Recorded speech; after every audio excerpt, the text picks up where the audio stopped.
MLA கடம்பூராஜ் ஐயா ஒரு நல்ல விஷயம் சொல்லிட்டு போனார். இந்த விழாவுக்கு கராரா இருக்கிறது வந்து நீங்க தான், நீங்க கொடுத்துருக்காங்க அப்படிங்கிற ஒரு 2 விஷயம் சொல்லிட்டு போனாங்க. இந்த ஃபங்க்ஷனோட ஹீரோ வந்து நீங்க தான். உங்களுக்காக தான் இந்த லைப்ரரி பில்டிங் வந்து ஓப்பன் பண்ணியிருக்காங்க. இந்த டைட் ஷெட்யூல்லையும் வந்து அவர் வந்து டைம் ஸ்பெண்ட் பண்ணி இந்த டைட் ஷெட்யூலையும் வந்து அவர் டைம் ஸ்பெண்ட் பண்ணி உங்களுக்காக தான் வந்துட்டு போயிருக்காரு.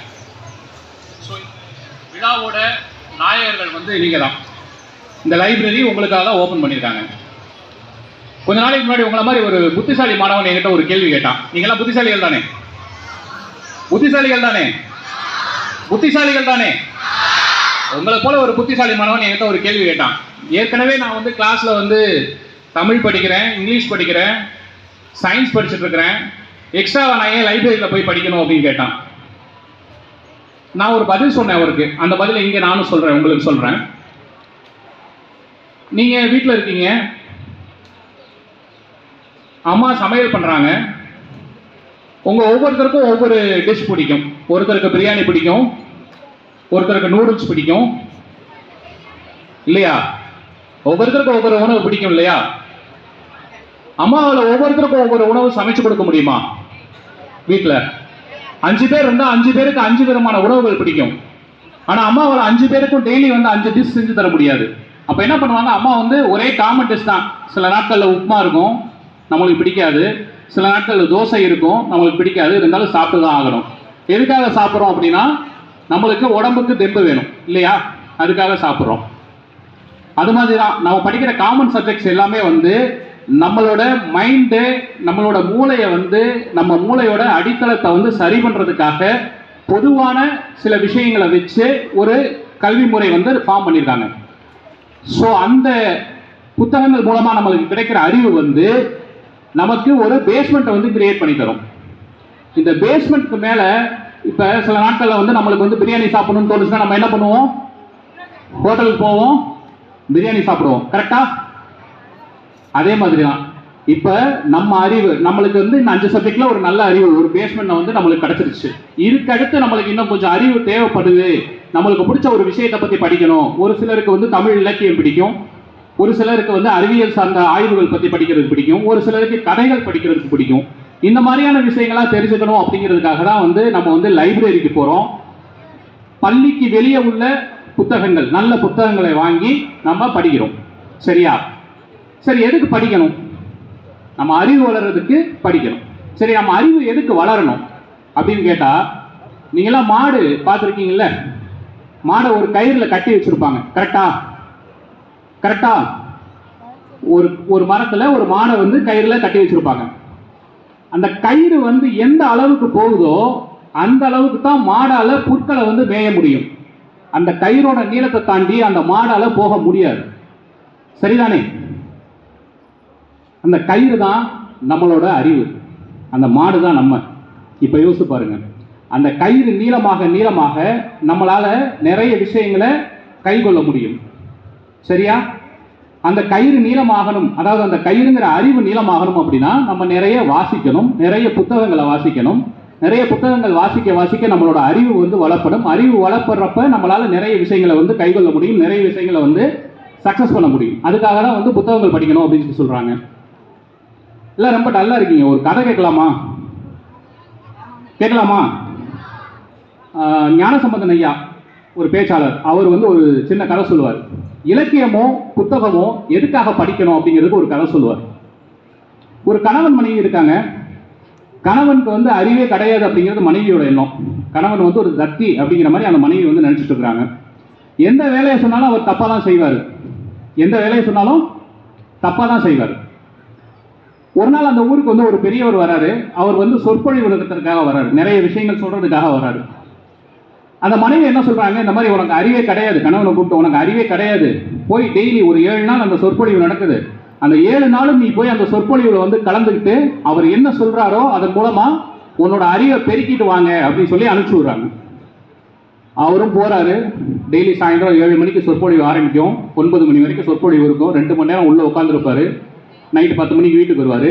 மனைவி கேட்பாங்க, இன்னைக்கு அந்த பெரியவர் என்ன சொல்லி கொடுத்தார், என்ன சொன்னார் அப்படின்னு கேட்பாங்க. கணவனுக்கு பதில் சொல்ல தெரியாது, என்ன சொன்னாங்க அப்படிங்கிறது தெரியாது, மறந்துருப்பாரு. வழக்கம் போல மனைவி கிட்ட அடி வாங்கிட்டு கணவன் போய் படுத்து தூங்கிடுவாரு. இது தொடர்ச்சியா 7 நாட்களும் இதே விஷயம் தான் நடக்குது. தினமும் போவாரு வருவாரு, என்ன சொன்னாங்கன்னு கேட்பாங்க, இவங்களால சொல்ல முடியாது. போனாரு வந்தாரு ரிப்பீட், போனாரு வந்தாரு ரிப்பீட், அவ்வளவுதான். இது டெய்லி நடந்துட்டே இருக்கு. 7 நாட்கள் முடிஞ்சது. 8வது நாள் காலையில அந்த மனைவி என்ன பண்றாங்க, அவர்கிட்ட வந்து ஒரு பிரம்பு கூட ஓட்ட ஓட்டையா இருக்கும் இல்லையா, பிரம்பு வச்சு பின்னிருப்பாங்க இல்லையா, கூட ஓட்ட ஓட்டையா இருக்கிற ஒரு கூடையை கொடுத்து இதுல போய் தண்ணி நெப்பிட்டு வா அப்படின்னு அனுப்புறாங்க. அவர் போய் குழாயில போய் தண்ணி பிடிப்பாரு, திருப்பி ரிட்டர்ன் வீட்டுக்கு வருவாரு, உள்ள தண்ணி ஒண்ணுமே இருக்காது. ஏன்னா அந்த ஓட்ட வழியா ஒழுகிடும். இதை ஒரு 2-3 தடவை திரும்ப திரும்ப செய்யறாரு. போவாரு, தண்ணி பிடிப்பாரு, திரும்பி வருவாரு, தண்ணி ஒழுகிறதுனால தண்ணி நிக்காது. அந்த மனைவி சொல்லுவாங்க, நீ கிட்டத்தட்ட இந்த கூட மாதிரி தான், நீ கிட்டத்தட்ட இந்த கூட மாதிரி தான்.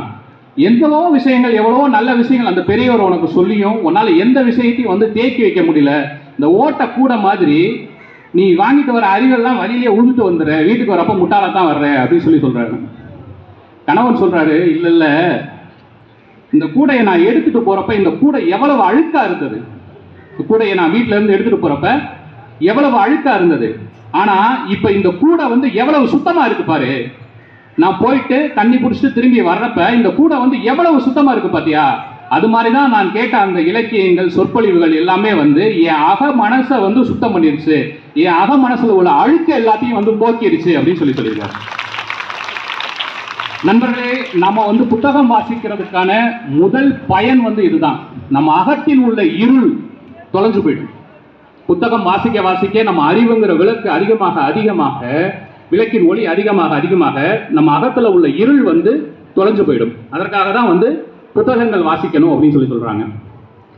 அந்த புத்திசாலி மாணவன் இன்னொரு கேள்வி என்கிட்ட கேட்டான். சரி, புத்தகம் வாசிக்கணும் சொல்றீங்க, இப்பதான் நான் வந்து செல்போனை எடுத்தாலே வந்து அதுல யூடியூப்ல நிறைய வீடியோஸ் வருது, அதுலயே நான் நிறைய விஷயங்கள் தெரிஞ்சுக்க முடியுமே, நான் எதுக்காக புத்தகத்தை வாசிக்கணும், புத்தகத்தை வாசித்து தெரிஞ்சுக்கணும், நான் வீடியோல பார்த்துட்டு போயிடுவேனே அப்படின்னு சொல்லி ஒரு கேள்வி கேட்டார். நான் அதுக்கு ஒரு பதில் சொன்னேன். நீங்க ஒரு புத்தகம் வாசிக்கிறீங்க, ஒரு புத்தகம் வாசிக்கிறப்ப வந்து அந்த புத்தகத்துல வந்து ஒரு வரி வருது, அந்த கதாநாயகன் வந்து ஒரு கார்ல இருந்து வந்து இறங்கினா அப்படிங்கிற மாதிரி ஒரு வரி வருது. இப்ப நீங்க என்ன பண்ணுவீங்க, அந்த கதாநாயகனை அசியூம் பண்ணுவீங்க, அவர் எப்படி இருந்தாரு அப்படின்னு சொல்லி உங்க மனசுக்குள்ள ஒரு அசம்ஷன் வரும். அந்த கார் என்ன காரா இருந்தது, அது BMW-ஆ, ரோல்ஸ் ராய்ஸா, அது எந்த வகையான கார் அப்படிங்கறத நீங்க யோசிப்பீங்க. அந்த கார் என்ன கலர்ல இருந்தது அப்படிங்கறத நீங்க யோசிப்பீங்க. இந்த மாதிரியா உங்க கற்பனை வந்து விரியும். ஒரு புத்தகத்தை படிக்கிறப்ப வந்து இந்த கார் என்ன கலரா இருந்துச்சு, அந்த கார் என்ன பிராண்டு காரு, அதுல இறங்கின ஹீரோ வந்து என்ன கலர் ஷர்ட் போட்டிருந்தாரு, கேப் போட்டிருந்தாரா, ஷூ போட்டிருந்தாரா, செப்பல் போட்டிருந்தாரா, டக்கின் பண்ணியிருந்தாரா, இந்த மாதிரியான விஷயங்கள்லாம் நீங்க யோசிப்பீங்க. உங்க மூளை வந்து கொஞ்சம் கொஞ்சமா சிந்திக்கும். பட் வேற நீங்க வந்து ஒரு வீடியோ பாக்குறீங்கன்னு வச்சுக்கோங்களேன், வீடியோல என்ன தெரியும், ஒரு கார் வந்து நிற்கும், அந்த கார் என்னங்கிறது உங்க கண்ணுக்கு தெரியும், அந்த கார்ல வந்து யார் இறங்குறாங்கிறது உங்க கண்ணுக்கு தெரியும், அந்த அவர் என்ன கலர் ட்ரெஸ் போட்டிருக்காரு அப்படிங்கிறது உங்க கண்ணுக்கு தெரியும். அப்ப என்ன ஆகும், just you are observing the things, அவ்வளவுதான். நீங்க வந்து அந்த வீடியோவை பாக்குறீங்க, உங்க மூளைக்கு அந்த வேலையே இல்லை. நம்ம மூளை இருக்கு பாத்தீங்களா, அது வந்து ஒரு சின்ன குழந்தை மாதிரி. அந்த குழந்தைய வந்து நீங்க எந்த அளவுக்கு பழக்கப்படுத்துறீங்களோ அந்த அளவுக்கு அந்த குழந்தை வளரும். ஃபார் எக்ஸாம்பிள், நீங்க பிறந்த குழந்தையா இருக்கப்போ உங்களால பேச முடிஞ்சிருக்குமா? நீங்க பிறந்த குழந்தையா இருந்தப்ப குவான்னு அழுதுருப்பீங்க இல்லையா? பால் வேணாலும் அழுவீங்க, தண்ணி வேணாலும் அழுவீங்க, வலிச்சாலும் அழுவீங்க, சிரிப்பு வந்தாலும் அழுவீங்க. ஏன்னா பிறந்த குழந்தைக்கு தெரிஞ்ச ஒரே மொழி வந்து அழுகை மட்டும்தான், சரியா? ஆனா இப்ப நீங்க அப்படியா பண்றீங்க? இப்ப உங்களுக்கு சாப்பாடு வேணா நீங்க என்ன பண்ணுவீங்க? அம்மாட்ட கேட்பீங்க. அழுதீங்கன்னா அம்மா வந்து 2 மண்டையில கொட்டுவாங்க. சாப்பாடு வேணா கேட்க வேண்டியதானே, 7-8 வயசு ஆச்சு எதுக்கு அழுகிற அப்படின்னு மண்டையில கொட்டுவாங்க. கரெக்டா? சரியா? சோ ஒரு பிறந்த குழந்தை செய்யற ஒரு விஷயத்தை நீங்க இப்ப செய்யறது இல்லை, ஏன்னா நீங்க மறந்துட்டீங்க. இந்த பழக்கத்தை வந்து உங்களுக்கு யார் ஏற்படுத்தி கொடுத்தா? இந்த சொசைட்டியும் உங்களோட பெற்றோரும் இந்த பழக்கத்தை வந்து ஏற்படுத்தி கொடுத்தாங்க. கொஞ்சம் கொஞ்சமா உங்களை வளர்த்தாங்க. நம்ம மூளையும் கிட்டத்தட்ட அதே மாதிரி தான். நம்ம மூளையை நம்ம எப்படி வளர்க்கிறோமோ அதுக்கேற்ற மாதிரி வளரும். நம்ம மூளையை நம்ம நிறைய சிந்திக்க வச்சோம் அப்படின்னா அந்த மூளையோட அறிவு வந்து நிறைய, அந்த மூளை வந்து அதிகமா சிந்திக்க ஆரம்பிக்கும், அந்த மூளையும் வளரும். நம்ம மூளையை பொத்தி வச்சிருந்தோம் அப்படின்னம்னா அந்த மூளை வளரவே வளராது, சரியா? அதற்காகத்தான் புத்தகங்கள் அதிகமாக வாசிக்க வேண்டும் சொல்றது. ஒரு புத்தகம் வாசிக்கிறப்ப உங்களோட கற்பனைகள் வந்து அதிகமாகும், உங்களோட சிந்திக்கும் திறன் வந்து விரிவிடும். அதற்காகத்தான் வந்து புத்தகத்தை வாசிங்க அப்படின்னு சொல்றது. நான் கொஞ்ச நாளைக்கு முன்னாடி நான் ஒரு பிசினஸ் பண்ணிட்டு இருக்கேன். என் பிசினஸ்ல வந்து ஒரு சின்ன இஷ்யூ, அதை எப்படி ஹேண்டில் பண்றதுன்னு தெரியல. அன்றைக்கு இரவு நான் வந்து ஒரு புத்தகம் வாசித்தேன். மனசு ரொம்ப கனமா இருந்தது, அதனால நகைச்சுவை புத்தகங்கள் ஏதாவது வாசிக்கலாமே அப்படின்னு சொல்லிட்டு ஒரு நகைச்சுவை புத்தகம் ஒன்று, அதாவது வரலாற்று நகைச்சுவை அப்படின்னு சொல்லி ஒரு புத்தகம், வரலாற்றுல வந்து என்னென்ன நகைச்சுவையான விஷயங்கள் நடந்தது அப்படிங்கிற ஒரு புத்தகத்தை வந்து வாசிட்டு இருந்தேன். அதுல ஒரு இன்சிடென்ட்டுங்க. கதை கேட்கலாமா? கேட்கலாமா? சத்தம் கேட்கல, நான் கதை சொல்ல மாட்டேன். ஓகே. 1714 நடந்த ஒரு சின்ன ஒரு வரலாற்று சம்பவம். 1714 நார்வே அப்படிங்கிற ஒரு நாடு, ஸ்வீடன் அப்படிங்கிற ஒரு நாடு, இந்த ரெண்டு நாட்டுக்கு எப்பயுமே வந்து போர் நடந்துட்டே இருக்கும். அந்த பீரியட்ல, அந்த காலகட்டத்தில் வந்து போர் நடந்துட்டே இருக்கும். ரெண்டு பேரும் பகை நாடுகள். இந்த நார்வே நாட்டோட கப்பல் கேப்டன், அந்த கப்பல் படையோட கேப்டன் பேர் வந்து பீட்டர். அவரோட பேர் வந்து பீட்டர். அவர் தான் நம்ம ஹீரோ. அவர் வயசு வெறும் 20 வயசு தான். ஆனால் பல போர்களில் வெற்றி பெற்றதுனால அவருக்கு வந்து அந்த கேப்டன்சி பதவியை வந்து கொடுத்தாங்க. அவர் வந்து அந்த கப்பல் கேப்டனாக வந்து இருக்காரு. ஒரு நாள் அவர் என்ன பண்றாரு, ஒரு ரோந்து கப்பல் எடுத்துக்கிட்டு அவரோட கடற்கரை ஓரமா அப்படியே வந்து ரோந்து போயிருக்காரு. ரோந்து கப்பல் அப்படின்னா ரொம்ப சின்ன கப்பல், அதுல வந்து ஆயுதங்கள் வந்து ரொம்ப கம்மியா இருக்கும். ஜஸ்ட் அங்க யாரும் வர்றாங்களா, எதிரிகள் யாரும் வர்றாங்களா அப்படின்னு பார்வையிடுறதுக்காக ஒரு ரோந்து கப்பல்ல வந்து அவர் வந்து போயிருக்காரு. இப்போ திடீர்னு பார்த்தா ஆப்போசிட்ல வந்து ஒரு பெரிய கப்பல், பிரிகேடியர் வகை அப்படின்னு சொல்லுவாங்க. பிரிகேடியர் வகை அப்படின்னா வந்து அதுல கிட்டத்தட்ட வந்து 30 பீரங்கிகள் வந்து இருக்கும். 30 பீரங்கிகள் வந்து இருக்கும். அந்த மாதிரியான ஒரு பெரிய கப்பல் வந்து ஒன்று வந்து ஆப்போசிட்ல வருது. இவர் யாரா அந்த கப்பல், யாரு நம்ம நாட்டை நோட்டி வந்துட்டு இருக்கு அப்படின்னு சொல்லி பார்த்துட்டே இருக்காரு. இவரால் திரும்பி போய் கரைக்கு போய் வந்து படைவீரர்களை வந்து கூட்டிட்டு வர முடியாது. பட் ஒரு எதிரி நாட்டு கப்பல் வந்து இவரோட எல்லைக்குள்ள வருது. அந்த கப்பல் பெரிய கப்பல், இவர்கிட்ட இருக்கிறது வந்து ஒரு ரோந்து கப்பல். பீட்டர் வந்து டிசைட் பண்றாரு, நோ, அந்த கப்பலை வந்து நம்ம எல்லைக்குள்ள நுழைய விடக்கூடாது, அந்த கப்பலோட ஃபைட் பண்ணுவோம் அப்படின்னு சொல்லி பிளான் பண்றாரு. அந்த கப்பலை அட்டாக் பண்ண ஆரம்பிக்கிறாரு. அந்த கப்பலில் இருந்தது யார் அப்படின்னு பார்த்தோம்னா பிரிட்டிஷ் வீரர்களும் டச்சு வீரர்களும் வந்து அந்த கப்பலில் வந்து இருந்திருக்காங்க. அவங்க ஏன்னா ஒரு சின்ன கப்பல் யாரோ ஒருத்தர் வந்து நம்மளோட ஃபைட் பண்றாங்க அப்படின்னு சொல்லிட்டு அவங்களும் ஆப்போசிட்ல ஃபைட் பண்ண ஆரம்பிச்சிருக்காங்க. கிட்டத்தட்ட 14 ஹவர்ஸ், 14 மணி நேரங்கள் வந்து இந்த போர் வந்து நீளுது. ஒரு பெரிய பிரிகேடியர் கப்பலை 14 மணி நேரமா ஒரு சின்ன ரோந்து கப்பலை வச்சு தடுத்து நிறுத்திட்டே இருக்காரு இந்த பீட்டருங்கிறவர். அங்க இருக்க பிரிட்டிஷ் கேப்டனுக்கு வந்து ஒரு பயங்கரமான ஆச்சரியம். ஏன்னா அது ஒரு 14 ஹவர்ஸா வந்து நம்மளால இந்த ஒரு சின்ன கப்பலை வந்து அட்டாக் பண்ணி நம்மளால வந்து வெற்றி கொள்ள முடியலையே, இவ்வளவு இதா வந்து ஃபைட் பண்ணிட்டு இருக்கானே, யாரா இவன் அப்படின்னு சொல்லி எனக்கே அவரை பார்க்கணும்யா அப்படிங்கிற மாதிரி அவருக்கு வந்து தோணுது. அந்த பிரிட்டிஷ் கேப்டனுக்கு வந்து தோணுது. ஒரு ஸ்டேஜில் என்ன ஆகுது, திடீர்னு வந்து இங்க இருந்து அவங்க பிரிகேடியர் கப்பலுக்கு வந்து இந்த ரோந்து கப்பல்ல இருந்து சிக்னல் போகுது, நாங்க உங்ககிட்ட பேசணும் அப்படின்னு சொல்லி சிக்னல் போகுது. உடனே சரி ஓகே வர சொல்லுங்க அப்படின்னு சொல்லி சொன்னோம். ஒரு 4-5 வீரர்கள் இந்த ரோந்து படகுல இருந்து ஒரு 4-5 வீரர்கள் வந்து பிரிகேடியர் கப்பலுக்கு வந்து போயிருக்காங்க. அங்க போய் பிரிட்டிஷ் கேப்டன் வந்து பார்த்துருக்காங்க. பிரிட்டிஷ் கேப்டன் வந்து நக்கலா இவங்க பார்த்து கேட்டிருக்காங்க, இவ்வளவு நேரம் ஃபைட் பண்ணியே இப்போ ஃபைட் பண்ண முடியலன்னு சொல்லி சரண்டர் ஆக வந்திருக்கீங்களா அப்படின்னு சொல்லி கேட்குறாங்க. அந்த 4 வீரர்களும் சொல்லியிருக்காங்க, இல்லை எங்க கேப்டன் வந்து உங்ககிட்ட வந்து கொஞ்சம் குண்டுகள் கடன் வாங்கிட்டு வர சொன்னாரு, அதை வச்சு நாங்கள் ஃபைட் பண்றோம். அவருக்கு சிரிப்பு வந்துச்சு. என்ன சொன்னீங்க, திரும்ப சொல்லுங்க. இல்லைங்க, எங்ககிட்ட குண்டு தீர்ந்து போச்சு, நீங்க கொஞ்சம் குண்டு கடனா கொடுங்க, நாங்க உங்களோட சண்டை போடுறோம் அப்படின்னு சொல்லியிருக்காரு. அவருக்கு சிரிப்பு வந்துருச்சு. பிரிட்டிஷ் கேப்டனுக்கு வந்து பயங்கர சிரிப்பு வந்துருச்சு. ஏன்னா எதிரிகள்கிட்ட வந்து நீங்க வந்து குண்டை கடன் கேட்டுக்கிட்டு இருக்கீங்க, நீங்க எங்கிட்ட தீர்ந்து போச்சு, நாங்க என்ன பண்ண, என்ன கொஞ்சம் குண்டு கொடுங்க, நாங்க ஃபைட் பண்றோம் அப்படின்னு இருக்காரு. அவர் ரொம்ப அட்மையர் ஆயிட்டு உங்க கேப்டன் வர சொல்லுங்க அப்படின்னு இருக்காரு. இந்த கேப்டன் வந்து போயிருக்காரு. போனோன்னையும் அந்த கேப்டன் உட்கார வச்சு பேசியிருக்காரு. 2 பேரும் ஃப்ரெண்ட் ஆகிட்டாங்க. பீட்டரும் அந்த கப்பல் கேப்டனும் வந்து ஃப்ரெண்ட் ஆகிட்டு நாங்கள் திரும்பி போயிடுறோம் அப்படின்னு சொல்லிட்டு அந்த பிரிகேடியர் வகை கப்பல் வந்து திரும்பி போயிடுச்சு.